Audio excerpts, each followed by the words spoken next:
can see from the portfolio returns that are attached to the email, the portfolio has been performing very strongly over the last couple of months, and particularly in August on the weakness of the New Zealand dollar. Global markets have been moving up, but things aren't all that rosy out there. Europe is on the back of maybe another recession. Islamic militants in the Middle East, as well as Israel's war in Gaza. The Russian troops amassed on the Ukrainian border, and the outbreak of Ebola in Africa is something that everyone's is pretty grim in the world at the moment. Yet investors in the US have shrugged this off. In my last market update, I talked about the 6 US companies that make up some 6% of the world economy, and clients that are buying into the myth that the US is in trouble because they have too much debt. America makes up some 51% of the world economy by capitalisation, so anything they do can have a very negative or a very positive effect on the rest of the world.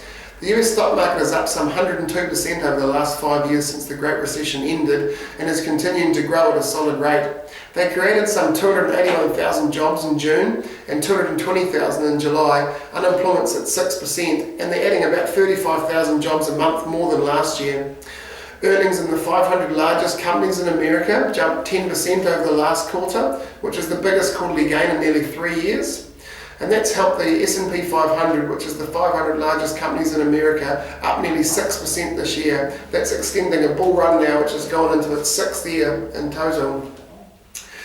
But America also continued to be the #1 place as the world's most competitive country on the World's Competitive Countries Index. This has spin-offs for other countries too. New Zealand, for example, has had a big increase in the amount of venison that they've been exporting to the US over the last year. The US now is New Zealand's largest importer of this venison, overtaking Germany in the last year. 2,300 tonnes we exported to them last year, which is now the highest that it's ever been.